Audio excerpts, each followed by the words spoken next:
Bonjour à tous, j'espère que vous allez bien. Aujourd'hui, c'est le 17 mars. On a bien commencé notre semaine, ok, avec deux takes sur Bitcoin et un stop sur les gold. Bon, c'est pas grave, ça fait partie. Je vais faire mes perspectives de gold pour cette semaine. Et après, on parlera et on va accompagner pendant toute la semaine l'évolution de gold. Bon, pour commencer, j'ai mis Huntech, ok, juste pour vous montrer l'ouverture de mon canal, parce que mon canal est fait pour Huntech. Et ici, il y a 1, 2, 3 et 4, ok, donc j'ai pris la maximale et la minimale de premier chandelier, casse vers le haut, projection, canal, ici, canal d'ouverture, ok, c'est le premier, cette partie-là, et la zone neutre projetée vers le haut. Moi, je rentre ici avec un stop, que je viens de prendre le stop. Ok.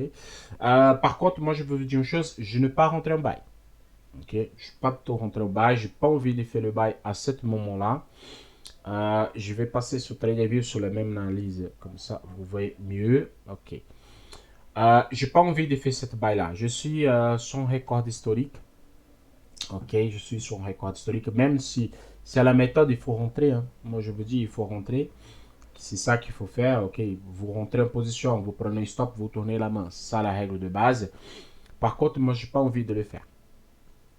Pourquoi? En take des deux niveaux ici, on va vraiment loin. On va vraiment hyper loin. Et j'ai pas envie de le faire.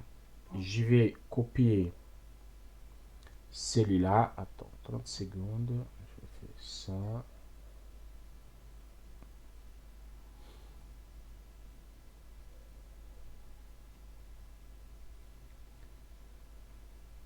Comme ça, je fais les cycles et vous voyez.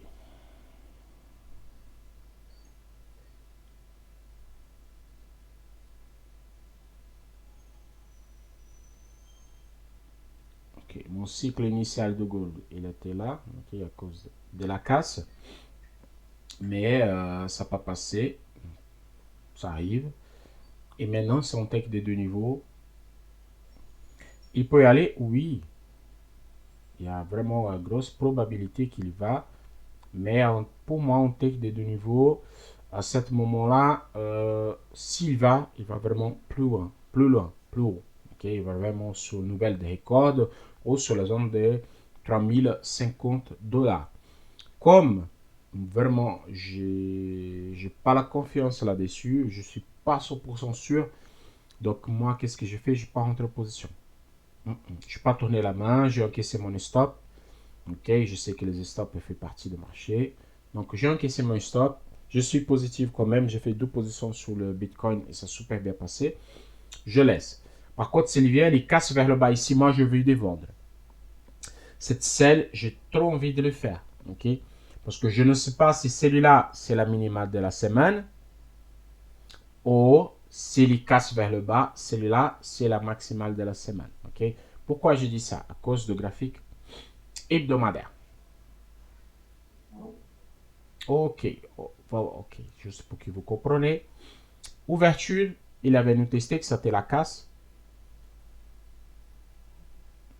C'était la casse ici, ok. Qu'on a rentré en sell, on a pris un stop, on tourne la main sur les bails. Le take des deux niveaux est un petit peu par là. Vous voyez que la mesure elle est trop loin. Ici, à peu près 3000 points. Ok, 3000 points, c'est beaucoup.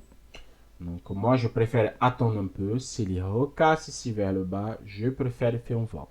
C'est ça ma préférence, ok. Et parfois, il faut être systématique. Je n'ai pas envie d'acheter le gold à ce moment-là.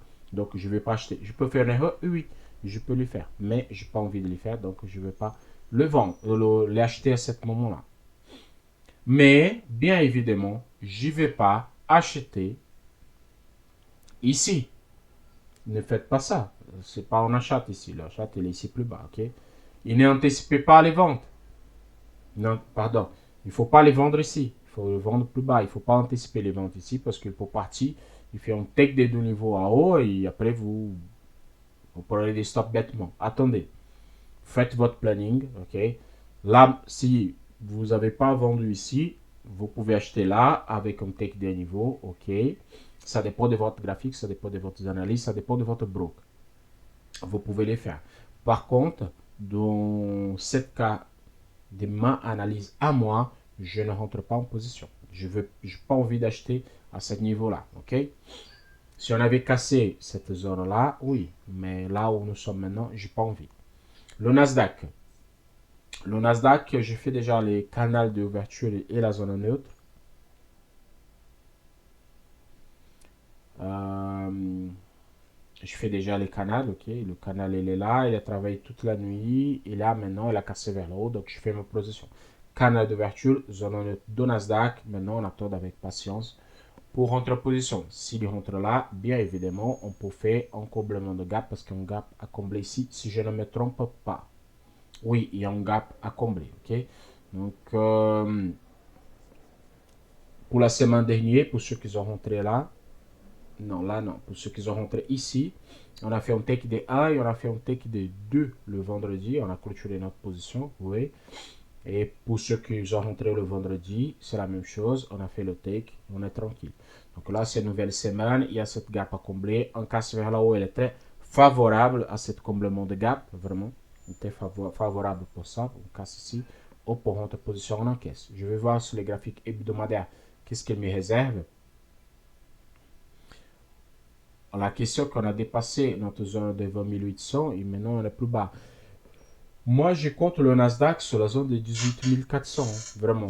Je vois plutôt le Nasdaq à 18 400, 18 500, c'est 50% de toute cette zone-là, ok? Il peut les faire. Donc, c'est ça que je crois pour le Nasdaq à ce moment qui nous sommes là maintenant.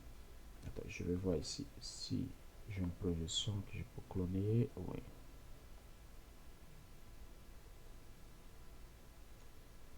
Je vais placer le Nasdaq ici. Voilà, c'est ça. 21 000 au 18 400. Donc, c'est ça que je vois plutôt la projection de Nasdaq. Nous, on arrivait déjà sur les 50% ici à 19 100 ou 19 200 environ. Ok? Donc, le Nasdaq est parfait, comme le monde de gap, il a pu partir vers le bas. Vraiment, j'attends lui ici. C'est ma perspective, surtout avec tout ce qui passe dans le monde à ce moment-là. Et le Bitcoin, et moi je trade le Bitcoin sur 5 minutes, ok? Je fais tous les tests et maintenant je passe en pratique avec un compte réel et ça passe super bien. Donc là, j'ai eu cette grosse casse pullback, je rentre en position premier take. Je t'ai réveillé encore, donc là je rentrais ici, ok? Je rentrais là et je fais un nouvel, je me réveillé avec cette take là. Il a eu donné même une troisième position ici, mais là, quand c'est trop haut, je ne pouvais pas rentrer, je n'étais pas devant les graphiques. Mais ces deux takes là, c'était fait pour aujourd'hui. Donc, Bitcoin aujourd'hui, je ne touche plus. Ok? Et c'est tout. Ok? Et c'est tout. Soyez attentifs avec le gold. Vraiment, soyez super attentifs avec le gold. Ne rentrez pas par précipitation. Faites votre analyse. Faites tout correctement. C'est comme je dis, moi, je n'ai pas la confiance pour faire cette buy là. Je suis plutôt vendeur, donc je mets mon alerte ici. Si les casse vers le bas, je fais mes ventes. Mais par contre, je ne vais pas vendre ici à haut. Je fais le planning et j'obéis parfaitement. Ok?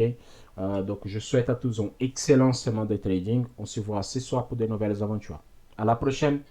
Ciao, ciao.